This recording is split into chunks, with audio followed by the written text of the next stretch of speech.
Hey guys, today we will be making an adorable grapevine Christmas wreath. What you will need: a grapevine wreath. This was purchased at Hobby Lobby. And then I also have like some flocked picks, which has like the frosted pine cones and the flocked pieces, which I thought was just so cute. And this was purchased at Joann's.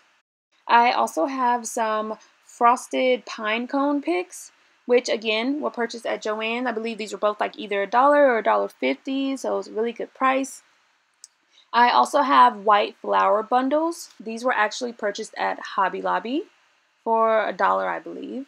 I have this really pretty like fanned leaf bundle, which was also purchased at Hobby Lobby. It's so pretty.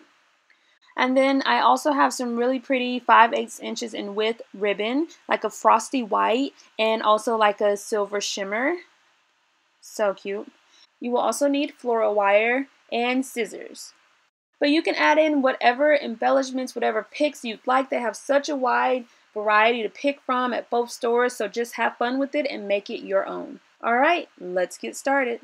So the first step, and this was actually done the night before, I take some spray paint, and I chose this glitter spray paint from Hobby Lobby, and I'm going to spray the entire grapevine. This step is optional. If you want to stick with just the regular brown, you are free to do so. But I just spray painted mine with the silver spray paint, and I'm going to place most of my picks on the left side, so I decided to focus on the right side since that's the side that's actually going to be visible when I'm finished with my wreath. So the next thing I'm going to do is take one of my flocked pieces, and I'm going to use my floral wire and twist it around my pick. And I like to kind of intertwine it a little bit just to make sure it's nice and secure and the pick isn't able to just slide off my wreath. So I'm going to twist that a couple of times, making sure it's nice and secure. And then I'm going to attach it to my wreath. And you could go like in between the grapevine. I feel like the easiest way is to just take it around the wreath and twist it again on the back of the wreath. And then you can cut the excess or just tuck it away. I usually just tuck it away. And then you just adjust it, make sure it's exactly where you want it to be, and then continue on with the next piece. Use as much or as few as you'd like. This is your chance to just have fun, play around with it, and make it your own. I believe I used 4 flocked pieces, 4 or 5 flocked pieces.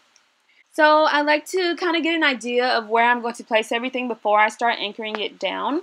And then these are my frosted pine cone picks that I'm placing as well. Like I said, just to get an idea. And then I'm going to start anchoring everything in place. So I'm going to take my floral wire, twist it around my pick, make sure it's nice and secure, and then attach it to the back of my wreath. Twist it one more time, and then tuck it away. And I'm going to repeat this step for all of my flocked pieces.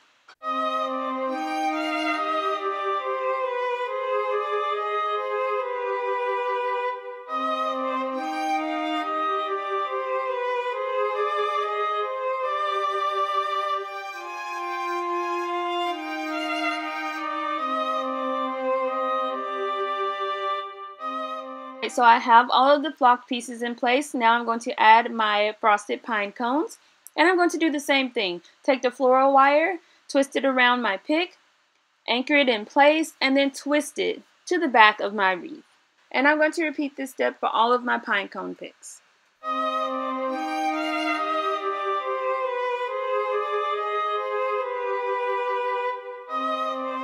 I'm going to do the exact same thing with my leaves, and I actually cut the large fan of leaves into smaller pieces. I just wanted to spread them out throughout the wreath. You can keep it as a whole piece if you choose to do so. It's completely up to you, but I just thought it looked so adorable like this. So I'm going to anchor those in place as well.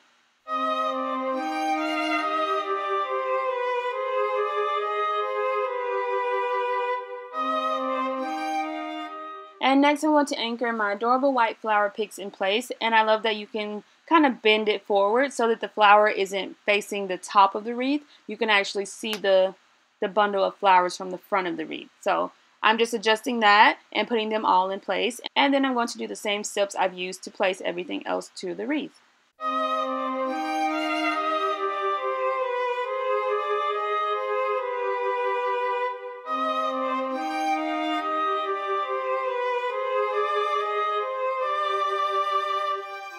And next I'm going to make some adorable bows to just add a little extra accent to my wreath.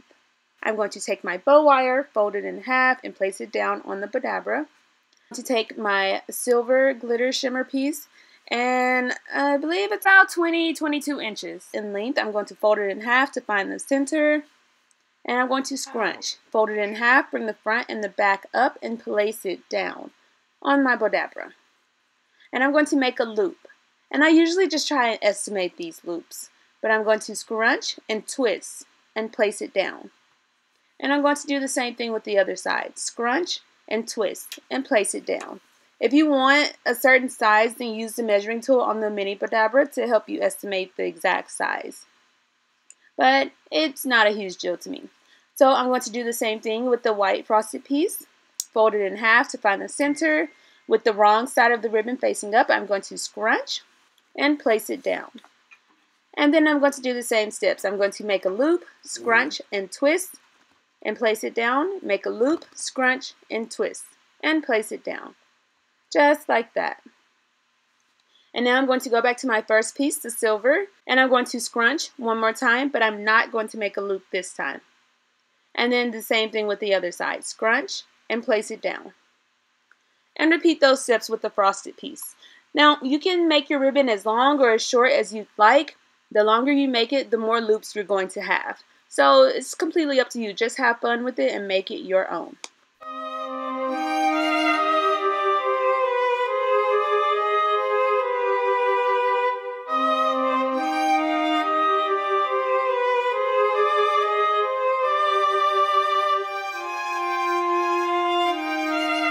And once you have as many loops and tails as you'd like, just give it one final scrunch with your wand and take your bow wire, take the two open ends and place it inside the loop. Hold your bow in place and give it a nice tug. And then you're going to tie it a couple of times just to make sure it's nice and secure.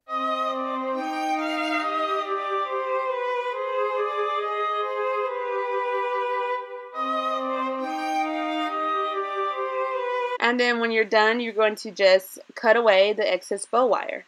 And I placed a piece of floral wire around the bow so that I can easily attach it to my wreath. Next, I'm going to take a 3-inch long piece and I'm going to fold it, and it's going to go right in the center of my bow. Now you could tie it in a knot, you can leave the center off altogether, it's completely up to you. But I'm going to just place it in the center and tie it in a knot at the back of the bow. It looks so cute and precious, and it is ready to go on the wreath. So I'm just going to spread the bows throughout the wreath. I made about 3 or 4 of them. If you love bows, then you can make more, or if you want to leave the bows off altogether, you can do that as well. But once I have them all in place, I'm going to anchor them down to my wreath, and then adjust it as much as I need to.